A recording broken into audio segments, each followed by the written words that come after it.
পশ্চিমবঙ্গের গ্রাম পঞ্চায়েত দপ্তরে ৭,২১৬টি শূন্য পদে নিয়োগের বিজ্ঞপ্তি সম্পর্কে আজকে এই ভিডিওর মাধ্যমে জানাবো, যেখানে তোমাদের অষ্টম শ্রেণী পাশে তোমরা আবেদন করতে পারবে এবং WB গভর্নমেন্ট জব রিক্রুটমেন্ট 2024। নমস্কার বন্ধুরা, তোমাদের প্রিয় ইউটিউব চ্যানেল একাডেমিক কেয়ারে তোমাদের সকলকে জানাই স্বাগত। আজকের এই ভিডিওর মাধ্যমে জানাবো যে পঞ্চায়েত দপ্তর যে ৭,২০০ শূন্য পদে কর্মী নিয়োগ হচ্ছে তার সম্পূর্ণ ডিটেলস, কবে থেকে আবেদন, কিভাবে আবেদন করবে এবং কোন কোন শিক্ষাগত যোগ্যতা অনুযায়ী কোন কোন পদে আবেদন করতে পারবে। যারা পঞ্চায়েত দপ্তরের নিয়োগে আবেদন করতে চাও তারা এই ভিডিওটা সম্পূর্ণ দেখো এবং একাডেমিক কেয়ারে নতুন হয়ে থাকলে অবশ্যই সাবস্ক্রাইব করে পাশের বেল আইকনটা প্রেস করবে প্রতিদিন নতুন নতুন সরকারি চাকরির আপডেট পাওয়ার জন্য।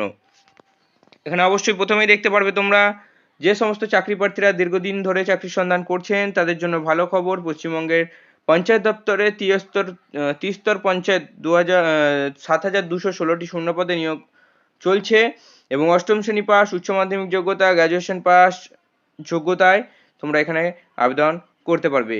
রাজ্যের পঞ্চায়েত দপ্তরে কর্মী নিয়োগের এই বিজ্ঞপ্তি পশ্চিমবঙ্গের প্রত্যেকটি জেলা থেকে আবেদন করা যাবে। শূন্য পদে কোন কোন জেলা থেকে আবেদন করতে পারবে এবং পশ্চিমবঙ্গের নারী পুরুষ সকলেই কিন্তু মেল ফিমেল সকল ক্যাটাগরি ক্যান্ডিডেটরা এখানে আবেদন করতে পারবে। এখানে বলে দিই যে পশ্চিমবঙ্গের মূলত গ্রাম পঞ্চায়েত ও পঞ্চায়েত সমিতি জেলা পরিষদে এই কর্মী নিয়োগের বিজ্ঞপ্তি প্রকাশিত হয়েছে। গ্রাম পঞ্চায়েত ও পঞ্চায়েত দপ্তরে যে সমস্ত শূন্যপদগুলো রয়েছে সেগুলো একবার অবশ্যই তোমাদেরকে বলে দিই। প্রথম হচ্ছে গ্রাম পঞ্চায়েত সহায়ক পদে নিয়োগ হবে, তারপর নির্মল সহায়ক পদে নিয়োগ হবে। তারপর হচ্ছে তোমাদের গ্রাম পঞ্চায়েতের কর্মী নিয়োগ হবে, গ্রাম পঞ্চায়েত সেক্রেটারি নিয়োগ করা হবে এবং ব্লক ইনফরমেশন অফিসার নিয়োগ করা হবে। ক্লার্ক পদে নিয়োগ হবে এবং টাইপিস্ট নিয়োগ করা হবে, পিওন নিয়োগ করা হবে এবং গ্রুপ ডি পদে কর্মী নিয়োগ করা হবে। এই নটি পোস্টে কিন্তু তোমাদের নিয়োগটা করা হবে এবং সাথে বলে রাখি তোমাদের মোট শূন্যপদ সব মিলিয়ে ৭,২16টি পদে কর্মী নিয়োগ হবে। এর মধ্যে ৬,৬৫২টি হচ্ছে পঞ্চায়েত দপ্তরে নিয়োগ হবে এবং ৫৬৪টি হচ্ছে পঞ্চায়েত সমিতিতে তোমাদের কিন্তু নিয়োগটা করা হবে। তারপরে আমরা চলে যাব যোগ্যতা। যে সমস্ত পদগুলো বললাম যোগ্যতা, এই সমস্ত পদগুলি প্রতিটির ক্ষেত্রে আলাদা আলাদা শিক্ষাগত যোগ্যতা রয়েছে। এখানে অষ্টম শ্রেণী পাস থেকে শুরু করে মাধ্যমিক, উচ্চ মাধ্যমিক পাস সকলেই কিন্তু আবেদন করতে পারবে। বয়স যেটা ধরা হবে তোমাদের 18 থেকে 40 বছরের মধ্যে বয়স ধরা হবে, তবে সংরক্ষিত শ্রেণীর প্রার্থীদের ক্ষেত্রে কিন্তু অবশ্যই বিশেষ যে ছাড় রয়েছে সেই ছাড় কিন্তু অবশ্যই দেওয়া হবে।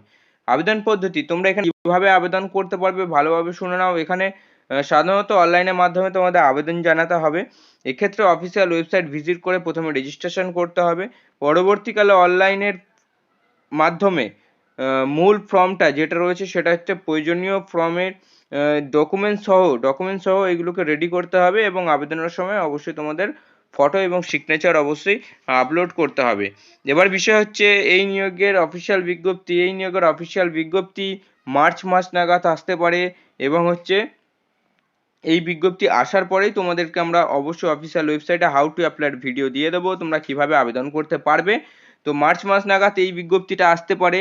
এই সমস্ত শূন্যপদে পঞ্চায়েত দপ্তরে নিয়োগ হচ্ছে এবং এবছরই নিয়োগ হবে, যার খবর অনেক দিন আগে পেয়েছিলে তোমরা এবং মার্চ থেকেই তোমাদের কিন্তু আশা করছি এই নিয়োগের জন্য ফর্ম ফিল আপ শুরু হয়ে যাবে। তো দেখা হচ্ছে আগামীকাল আবার নতুন একটি চাকরির বিজ্ঞপ্তি নিয়ে। নমস্কার, জয় হিন্দ, বন্দে মাতরম, ভারত মাতা কি জয়।